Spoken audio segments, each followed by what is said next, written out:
Welcome to Stellar Newsio. Our news YouTube News Hub. Stellar News PH, yung YouTube news channel. Subscribe now.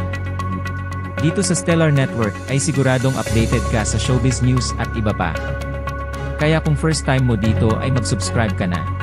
Alam niyo po, naiintindihan ko talaga kung bakit maaaring may nararamdaman si Kai na hindi siya kontento. O baka pakiramdam niya ay may kulang sa naging journey niya sa PBB. Lahat kami sa loob ng bahay, dumaan sa maraming pagsubok at matinding emosyon. Para sa akin, isa si Kai sa mga taong tunay kong hinangaan dahil sa lakas ng loob niya, yung tapang niyang magpakatotoo kahit sa mahihirap na sitwasyon. Sa totoo lang, ako rin ay nalungkot nang malaman na may mga fans siya na nag-akala na siya ang magiging big winner. Naiintindihan ko kung bakit sila nalungkot, pero alam ko rin kung gaano kalaki ang na-achieve ni Kai sa pagiging ika-4 na big placer. Hindi lahat nakakamit ang ganitong posisyon, at para sa akin, karangalan niyon na nagpapakita ng tiwala ng mga sumusuporta sa kanya. Alam ko kung gaano kasakit na marinig minsan ang opinyon ng iba, pero para sa akin, ang bawat isa sa amin ay nanalo na sa puso ng mga taong naniwala. Kaya Kai, kung ito man ang naging resulta, sana'y maging inspirasyon sa'yo ito para ipagpatuloy mo ang pag-abot sa mga pangarap mo. Tandaan mo, kami dito, lalo na ako, ay sobrang proud sa'yo at naniniwala sa kakayahan mo. Lahat ng ginawa mo sa loob ng bahay ay may dahilan at lahat ng pinagdaanan mo ay naging bahagi ng kwento ng iyong tagumpay. Sobrang laki po ng pasasalamat ko sa inyong lahat na naniwala at sumuporta sa akin sa buong journey ko sa loob ng bahay ni Kuya. Hindi ko po lubos akalain na makararating ako sa puntong ito at makikilala bilang big winner ng PBB Gen 11. Para po sa akin, ang tagumpay na ito ay hindi lamang tungkol sa akin, kundi tungkol din sa bawat isa sa inyo na nagtulak sa akin na ipakita ang tunay kong sarili at lumaban sa bawat hamon.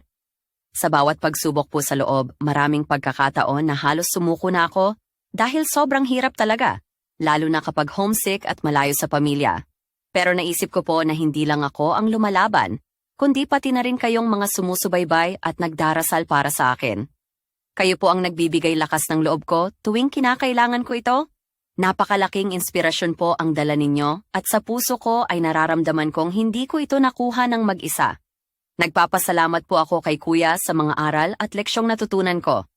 Mula sa pagtutulungan, pagtitiwala, hanggang sa pagpapakumbaba, lahat po ng ito ay binigyan ako ng gabay upang maging mas mabuting tao at housemate. Ang dami ko pong natutunan sa mga kapwa ko housemates, bawat isa sa kanila ay naging inspirasyon at mahalagang bahagi ng journey ko sa loob. Masaya po akong nasaksihan ang bawat kwento nila at sobrang daming alaala ang babaunin ko mula sa kanila. Sa aking mga taga-suporta, maraming salamat po. Alam ko pong may mga oras na nag-alala kayo, lalo na tuwing nominado ako, pero hindi po ninyo ako iniwan. Ang bawat boto, dasal at mensahe ninyo ang naging dahilan kung bakit narito ako ngayon. Sana po ay maging inspirasyon ang kwento ko na kahit sino man tayo at saan man tayo nanggaling, may kakayahan tayong mangarap at abutin ang mga ito. Sa susunod na kabanata ng buhay ko, dalangin ko po na makasama ko pa rin kayo. Maraming salamat sa pagmamahal at suporta. Hindi po matatapos dito ang kwento natin. At sana'y lagi kayong nariyan para sa akin. Mahal na mahal ko po kayong lahat. Po, naiintindihan ko talaga kung bakit maaaring may nararamdaman si Kai na hindi siya kontento. O baka pakiramdam niya ay may kulang sa naging journey niya sa PBB. Lahat kami sa loob ng bahay, dumaan sa maraming pagsubok at matinding emosyon. Para sa akin, isa si Kai sa mga taong tunay kong hinangaan dahil sa lakas ng loob niya, yung tapang niyang magpakatotoo kahit sa mahihirap na sitwasyon. Sa totoo lang, ako rin ay nalungkot nang malaman na may mga fans siya na nag-akala na siya ang magiging big winner. Naiintindihan ko kung bakit sila nalungkot, pero alam ko rin kung gaano kalaki ang na-achieve ni Kai sa pagiging ika-4 na big placer. Hindi lahat nakakamit ang ganitong posisyon, at para sa akin, karangalan niyon na nagpapakita ng tiwala ng mga sumusuporta sa kanya. Alam ko kung gaano kasakit na marinig minsan ang opinyon ng iba, pero para sa akin, ang bawat isa sa amin ay nanalo na sa puso ng mga taong naniwala. Kaya Kai, kung ito man ang naging resulta, sana'y maging inspirasyon sa'yo ito para ipagpatuloy mo ang pag-abot sa mga pangarap mo. Tandaan mo, kami dito, lalo na ako, ay sobrang proud sa'yo at naniniwala sa kakayahan mo. Lahat ng ginawa mo sa loob ng bahay ay may dahilan at lahat ng pinagdaanan mo ay naging bahagi ng kwento ng iyong tagumpay. Sobrang laki po ng pasasalamat ko sa inyong lahat na naniwala at sumuporta sa akin sa buong journey ko sa loob ng bahay ni Kuya. Hindi ko po lubos akalain na makararating ako sa puntong ito at makikilala bilang big winner ng PBB Gen 11. Para po sa akin, ang tagumpay na ito ay hindi lamang tungkol sa akin, kundi tungkol din sa bawat isa sa inyo na nagtulak sa akin na ipakita ang tunay kong sarili at lumaban sa bawat hamon. Sa bawat pagsubok po sa loob, maraming pagkakataon na halos sumuko na ako dahil sobrang hirap talaga, lalo na kapag homesick at malayo sa pamilya.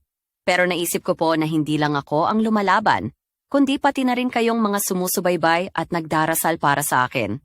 Kayo po ang nagbibigay lakas ng loob ko tuwing kinakailangan ko ito.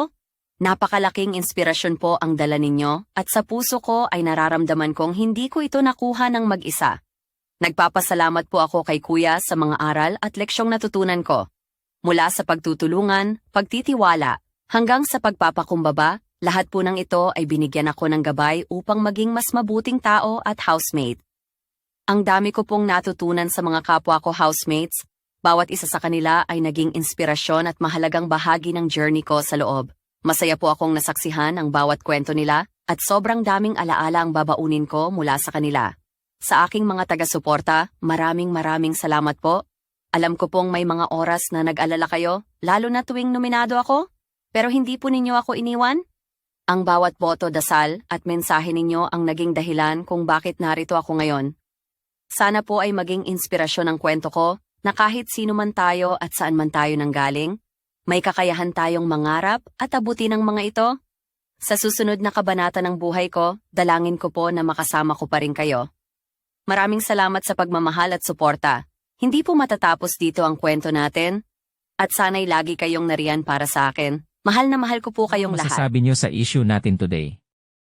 This has been Angelo, hanggang sa susunod na balita.